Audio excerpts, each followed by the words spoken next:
You are experiencing the Knuckleheads of Liberty podcast. It is May 1st, 2025, and welcome to the Knuckleheads of Liberty, where we are bringing you the people and the organizations fighting for liberty around the country and in your region. Freedom Fest is just around the corner in June and will be in Palm Springs this year. Because of that, we thought it would be a great opportunity to let you know a little more about it and share our Freedom Fest experience from last year. Freedom Fest is a multi-day annual conference bouncing back and forth between Vegas and other unique venues. Last year was my third visit to Freedom Fest and our second for the show. Freedom Fest draws all kinds of interesting people in the liberty movement that you can get a chance to both hear from and interact with. These are people fighting for liberty issues such as school choice, free speech, Second Amendment rights, medical freedom, market-derived currencies, and many others.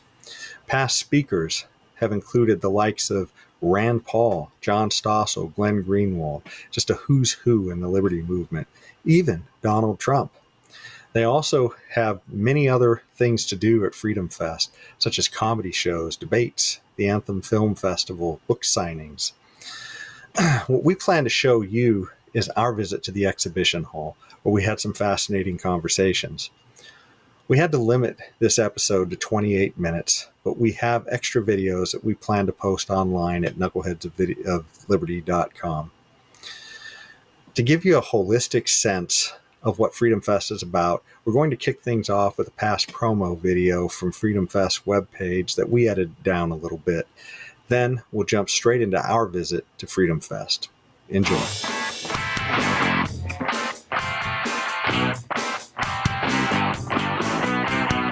One of the best things about Freedom Fest is while you can go to other places to talk about liberty and things like that, here you find a diverse group of people who will always teach you something new and make you think differently about the liberty movement.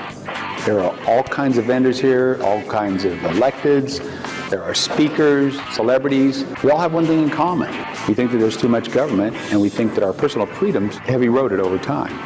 So many of your favorite libertarian celebrities are here at Freedom Fest. Kevin O'Leary, Kevin Sorbo, Penn Jillette, John Stossel, John Mackey, Glenn Beck, Justin Amash, Candace Owens, Mike Lee. You not only get to hear them speak, you get to talk to them because our speakers are part of the action.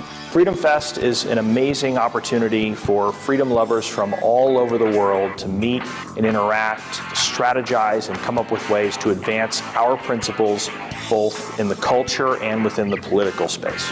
Because Freedom Fest attracts a wide range of people, both conservative and libertarian, Republican, maybe there might even be a few progressives here, we have an opportunity to network with people who otherwise I might have to take a flight across the country to talk to.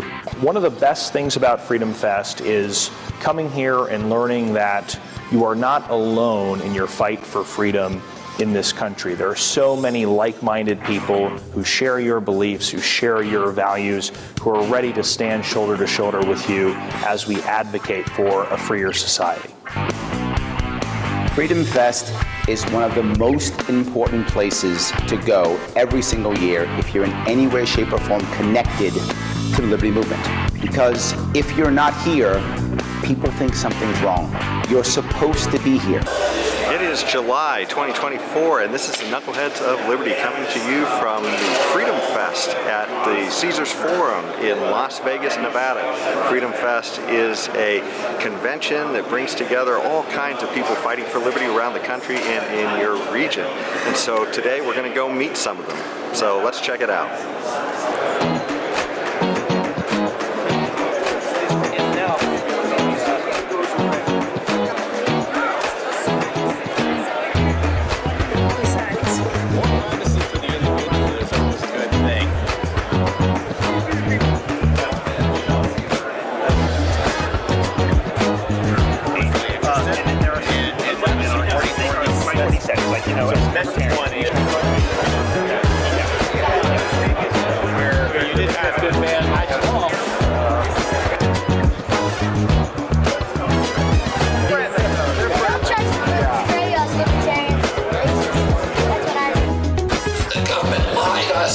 Into Iraq, a war that had nothing to do with 9/11.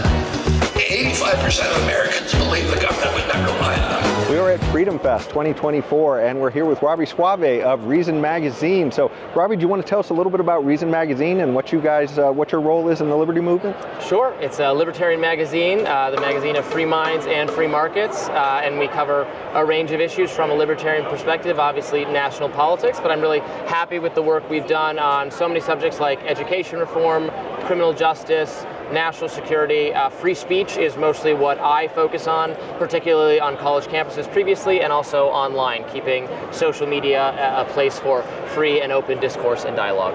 What are some of the biggest things that Reason's been involved with that you guys are especially proud of, some of your biggest accomplishments? We work with Lenore Skenazy, works at Reason. I actually edit her. I work with her closely. She's the free-range kids mom, originally worst mom in America for letting her kid walk Take the to the subway Yeah. by himself. And she's pioneered this entire movement, including legislation, to establish that kids ought to have the right to, just as they did for generations, play at the park by themselves, older siblings taking care of younger siblings, babysitting them. These are things parents actually get arrested for nowadays in some states, and she is doing so much work to reassert that it's good for childhood independence. It fosters resilient kids when they are allowed to play on the playground by themselves, walk home, bike to school, do those kinds of things, and she's doing so much good work to restore sanity on those issues, including at the legislative level, because it takes legislation to correct so many of these bad policies. Certainly seems like everything we do that helps kids get a little more liberty oriented is what it's all about, because after all, they're the next generation here. Yes. So what are some of the biggest challenges that Reason has faced, and maybe challenges you see in the liberty movement in general? Well, we're a media organization, and it's been a difficult couple of years for the media as an industry. The rise of social media, as I said in my talk today, has been really good for alternative perspectives like ours. But it's true that now, like, advertisers just directly work with social media companies, and that's crunched the bottom lines of a lot of major media companies. So, we're always having to find new ways to reach people, to spread our ideas. But, as a donor-supported nonprofit organization, we don't face nearly the same headaches or constraints that a lot of traditional for-profit media organizations go through. We have a very loyal base of donors, supporters, subscribers, etc., who have allowed us to do so many wonderful things. But reinventing yourself for whatever the new thing that comes along. I've become very active on YouTube just in the last few years. I didn't know anything about YouTube prior to that. I was mostly active on Twitter. There was a point where I didn't know anything about Twitter. So there's always a new model, a new platform that you have to adapt yourself to, which is can be a challenge. And a great show on Rising too on YouTube. So check that out as well. So if people want to learn more, where can they go to find out more about Reason? They should go to reason.com and follow me on Twitter and follow the other the people who write for Reason. But you can also subscribe to the print magazine. We still publish one of those. It's top notch, looks great, and I've been there 10 years now, and I couldn't be happier. Awesome. Well, thanks so much, and best of luck for the rest of your time here at Freedom Fest. We're with Kristen Harris at the 2024 Freedom Fest, and Kristen Harris is with the Free and Equal group. Kristen, do you want to tell us a little bit about what it is your group is doing? Well, sure. The Free and Equal Elections Foundation has hosted open presidential debates since 2008.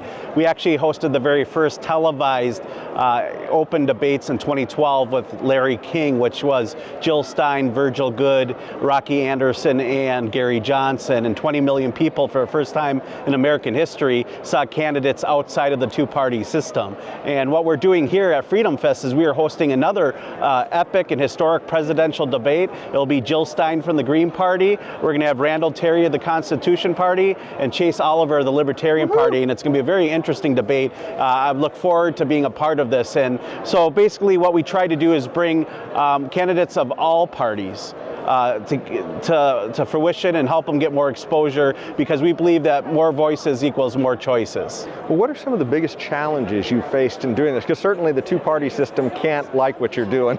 Well, the biggest challenge is trying to figure out the 20 that gives you 80. So obviously it's really hard for third-party candidates to get elected president because of the electoral vote process, because if there's not enough electoral votes to get over that hump of 270, right, that goes back to Congress. And so the odds of a third-party candidate candidate getting in is very slim to none unless they can achieve winning the amount of delegates required or electoral votes required in order to get elected. So what we do is we focus a lot on local elections as well, which is a big thing where we feel like we can make the biggest impact, school board, state level elections, and we try to bring awareness no matter what the party is.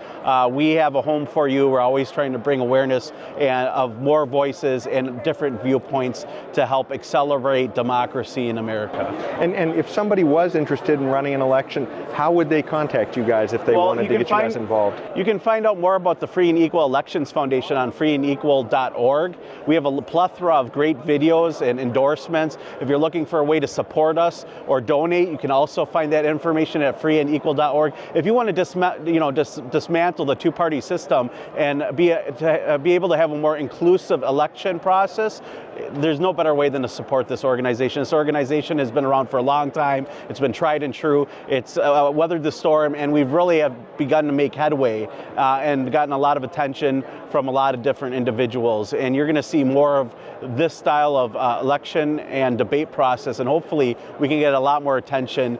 There's many different candidates we wish we could have or may still have. There's a lot of independents out there. Robert F. Kennedy, obviously, is a big name right now that's polling real well. And we'd love to get them all on stage, including Donald Trump and Joe Biden. The question is how do we make that happen, and what's the process? And I guess the process is we need the voters out there to demand it, and also to take the vote away from those two parties and invest it into votes that really matter. People always say voting for somebody that isn't in the two-party system is wasting your vote, but I always believe that voting for somebody you don't believe in is wasting your vote. So I think that's really important that people find a way to go about and do this, and come on over to freeandequal.org, do some investigation into all these other options that are out there, and vote with your heart and your conscience, right? Voting for, stealing a king-size candy bar or regular-size candy bar is still stealing. So essentially that's what we have when we're consistently voting for the lesser of two evils. So the real message, though, is if you want change to happen, we need you to get involved. We need you to come out, and don't be afraid to vote for that third-party candidate. Well, and check them out. And change starts with you, too. Get involved, run for your school board, find different ways to get involved. The change starts with you at a local level. To be honest, that's the biggest impact you can make, period, because the president has very little to do with legislation that may impact you locally, as where you would have a greater impact on those local jurisdictions if you ran. Yeah. Well, thanks so much, Kristen. No problem, I'm Jason. Glad you're out there moving the ball for the cause. Thank you very much, guys. I appreciate you guys. 2024 with Amy Bond of PERK. So we're going to find out a little bit more about PERK and what the organization does. What are you guys doing here, Amy? Yes, so PERK stands for Protection of the Educational Rights of Kids. Our mission is all about protecting children, parental rights, and medical freedom. And we're based out of California. So why are we here in Las Vegas at Freedom Fest? Because it's lonely in California. No. No, we're here because this is such a great group of people that are like-minded and care about freedom, and we think people want to know what's going on in California, and so we're bringing PERK here to bring more awareness about our organization and what we're doing there. Yeah, it's funny, liberty does happen outside of California, but a little bit inside California. We're trying to bring it back. Yes, very true, very true. Actually, that's what makes PERK significant, is that what we do in California is bringing liberty back, or we're defending children when their rights are trying to be, taken away, or parental rights, we're, protecting parental rights. So we're actually seeing huge successes, believe it or not, in California, which is obviously one of the most difficult states in the country to win on these types of issues, but PERK is winning. We are winning lawsuits. We are very active and engaged at the grassroots level, bringing people of all industries and backgrounds and walks of life to the table. You can kind of see the firefighters, healthcare workers, police, and parents. That's there because those are people that we've actually helped save their jobs during the COVID mandate in that particular time frame. We stopped mass terminations from happening. We've been winning lawsuits. We stopped the city of San Diego from continuing their mandate on the public employees. So we're doing a lot of really good work in California. Yeah, I was just going to ask you what some of your biggest things were, and so there's a concrete example, doing something in San Diego right there. So yes, that was a lawsuit where we brought together the fire captains, police officers, police captain, and they were named plaintiffs in our lawsuit against the city of San Diego, and we sued the city because of their unlawful and illegal mandate They were trying to implement the COVID vaccine on everybody, regardless of their religious beliefs or medical exemptions or conscious, whatever. And that's against the Constitution to mandate a treatment for anybody. So we filed a lawsuit against the city. It was in litigation for about 18 months, and then the city called us. We were in active litigation and called my attorneys and said, we want to settle this case, and they had to put in writing that they were going to rescind the mandate. We had a very specific agreement, so it settled in our favor, and we won on the issue. So They had to drop the mandate. It was amazing. Awesome. Yeah. So making a difference in California, what are your biggest challenges? Who are the people standing in your way, I guess, on a lot of this stuff? Oh boy, that's a great question. Really, one of our greatest challenges, I would say, is that the political environment in California is a supermajority of just one political party. And anytime you have that, it's going to lean towards those policies of just that one party, and it doesn't have checks and balances or accountability when there's bad policies being implemented. So I would say that's a huge challenge that we have, because on parental rights, for example, and children's issues and medical freedom, the supermajority opinion on that was it was okay to do mandates. It was okay for Governor Newsom to close down the state, lock it down. It's okay to push, against parents or remove the parental rights. And the supermajority vote is there all the time on a party line vote on a lot of these issues. So we've had a huge challenge with that. However, one of the things we've done in that environment is we actually go and talk to the people who disagree with us on every single thing we stand for. And it's moved the issues in the right direction, because honestly, a lot of these Democrats and Republicans, but they're listening to what we have to say. And we're seeing a shift in their thought process when we show them, hey, your idea here is really going to be harmful to kids in this way or harmful to parents in that way. So we're trying to show them, and things are turning around. We've had significant battles and victories that were won, even though there was a supermajority there. And I would say that effort, the way we overcame the challenge, is working together with lots of organizations. So we partnered up with groups, we worked together as allies, and we accomplished some of the seemingly impossible things to push back on terrible policies and bills. And we work with a lot of great people in the state. And California's worth fighting for. I think a lot of times people forget that what happens in California is coming to a state near you pretty soon, most often, right? Yeah. So it's a battleground state for sure. Well, and if people are watching and they want to find out how they can help you in the fight or join you in the fight, how would they go about doing that? So our website and our social media accounts and platform is probably the best way. So our website is perk-group.com. And then also on our social media, we're a PERK_group. But really, I got to tell you, through our newsletters, if people sign up for our newsletters, we actually route a lot of information and action that people can take on any of the things happening. So anytime there's a big problem, we always have a solution that we're proposing that includes, you all have to do something to help us accomplish that, or stop that, or win these victories.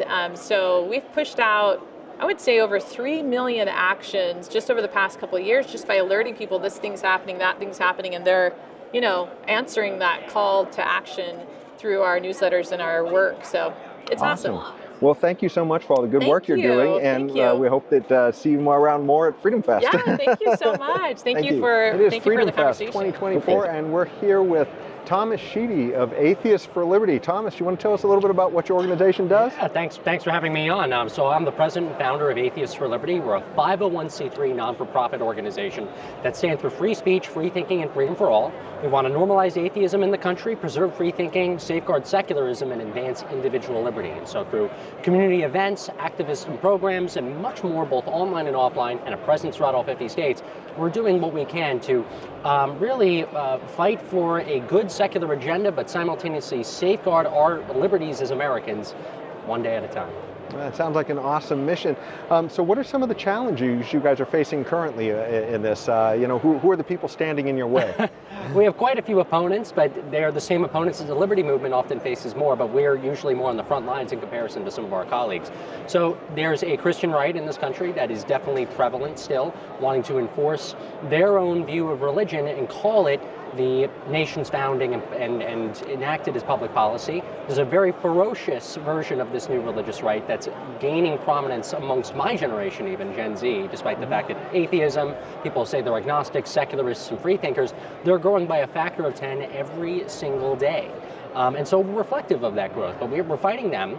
You got Islamists that are coming into this country right now that are trying to trample on secular laws and secular jurisdictions in the name of their faith, and certain areas of this country have already started to become sympathetic to them. You got plenty of people from various different sects that don't care about your own liberty, your own freedom, and instead want to basically infringe on your rights by saying, my God King can say whatever, can allow whatever we want and force onto all of you. So we've made plenty of allies in the liberty movement over the last 4 years being here at Freedom Fest. This is our fourth exhibition at Freedom Fest, where we're trying to tell people, look, atheism's here to stay, being non-religious is here to stay, and adding us into the conversation within the liberty movement, that's something that's only going to help you and help all of us alike.